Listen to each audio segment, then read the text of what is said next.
Hi everyone, it's Stephanie here with a video for my favorite things. In today's video, we're going to create a fall themed card, and we're going to do a little bit of stenciling before we actually start to create the focal point of our card. So I'm going to be using this brick stencil. It's one of my favorites. I think anything looks good against a stencil brick background. And to make sure that I kind of keep everything straight and that nothing moves while I'm doing my stenciling, I'm going to take some post-it tape and just kind of adhere my paper down onto my work surface, and then I'm going to adhere the stencil directly over top of my paper. To add the ink to my cardstock panel, I'm going to be using this brush from Clarity Stamp. This is a stencil brush, and it comes in a set of 4, and I believe this is the second largest, and this adds ink beautifully to cardstock. You just kind of swipe it in your ink pad, so I'm just using Summer Splash Premium Dye Ink, and you can see I picked up that ink no problem on the end of this brush, and I'm just going to put my ink on kind of like I'm painting a wall. I'm just going to kind of go back and forth in painting motions, and I'm kind of putting a little bit of pressure as I start the inking because I'm starting it in the center area and I want the middle part to be the darkest, and I'm just kind of letting my hand kind of lighten up as I go towards the edges and letting this ink go all over this cardstock through the stencil. Now these brushes are fantastic. I absolutely love how they put the ink down. It's just so soft and you don't get any harsh lines, and it's just a great way to add the ink through a stencil, and I will definitely be using these probably anytime I do any stenciling with ink. And you can see now that I've removed the stencil, I have this great blue colored brick background that is going to work perfectly for the focal part of the card. So now we're going to create that, which I'm going to be using the Falling Leaves Dynamics. This is a great die set that has a bunch of different leaves. They're a great size for card designs because you can use a ton of them together to create kind of a grouping of leaves, and it doesn't overpower the card because they're not too big. And you also get this great embossed detail in each of the leaves when you die cut them. So I really like using these in fall themed cards. So I went ahead and cut out a bunch of leaves from white cardstock, and I'm just kind of positioning them over the brick area that we created with the stencil to kind of get an idea of how I want to put them on my card when it's going to all go together. And this way I know which leaves I actually need to add ink to, so I'm not inking up leaves that I'm not going to end up using. So now that I have all of the leaves picked out, I'm just using distress inks to add ink to all of the different leaves. So I already did a couple of orange ones up there. I didn't realize I wasn't filming, so I apologize. I just used some orange colored distress inks to add color to both of those leaves, which are the same design. And then now I'm moving on to this large maple leaf, and I'm using abandoned coral and fired brick. I'm kind of using the lighter color all over the leaf, and then I'm adding the darker color around the edges. And the fired brick wasn't quite dark enough, so I did add some aged mahogany onto the edges of that leaf as well. Now I'm working on a green leaf here, so I used some peeled paint to add the overall color to this guy. And then I used walnut stain, which is actually a brown color, to add a little bit of color around the edges. It did kind of make the leaf go a little bit more brown than I wanted, so I did end up going back over that with a little bit more green. And now I'm going to do the last 4 leaves. These are the smallest ones. And what I did with these ones is I just laid down the initial color, which was scattered straw. And now I'm taking wild honey, and I just kind of dab the ink on top to kind of give it a textured look and let the lighter color show through but still have the darker color on top.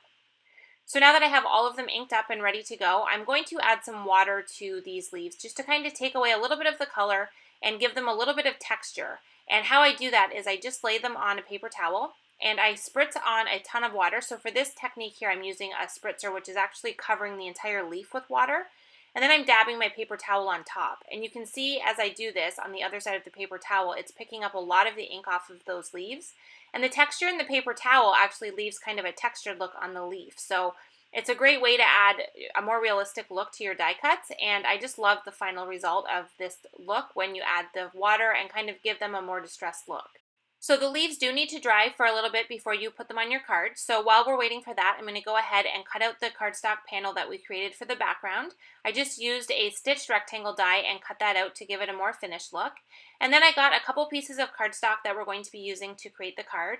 This is Gumdrop Green, which is going to be the card base. And then I also have some Orange Fizz cardstock, which is going to be the mat behind the focal cardstock panel that we have here. So you can see how it's all kind of going to work together.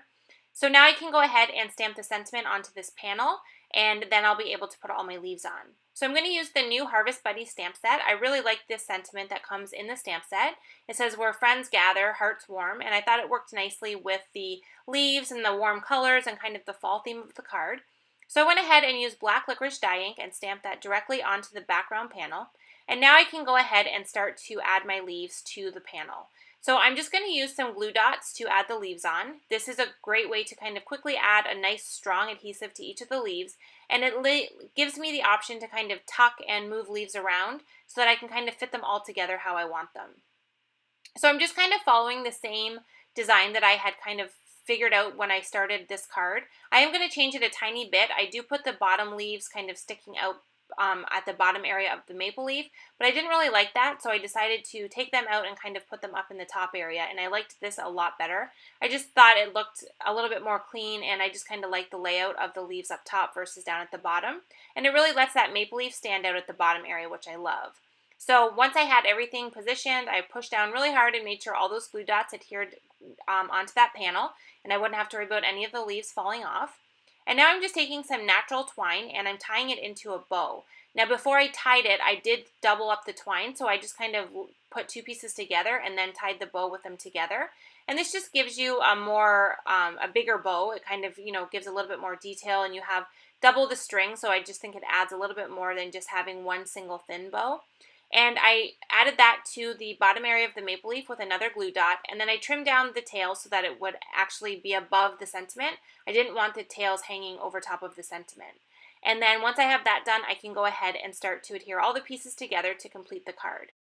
So I just used my tape runner to add some adhesive to the back of the panel, and I'm just adhering this onto the orange cardstock mat that we created. And then I'm going to add some more adhesive to the back of the whole entire panel and adhere it onto our green card base. And this is going to be a top folding standard size card base, which is a 5.5 by 4.25 inch card. And then once I have it all adhered together, I can do the final touches to complete this card. So what I'm going to do now is just add a few clear sequins around the sentiment and the leaves. And then I'm going to use some stickles to add to the center area of the sequins. I usually use silver, but for this card I use platinum, which is kind of a more warm silvery look, so I thought it went well with the leaf colors. And then I just used my clear Wink of Stella glitter marker to add a little bit of glitter to each of the leaves. So rather than completely coat them, I just kind of started in the bottom center area of each leaf, and I just kind of added the glitter and let it fade off as I went to the outside area of the leaves. And then that's going to complete our fall themed card for today. So thank you so much for watching. I really hope you enjoyed this video, and I will see you in the next one.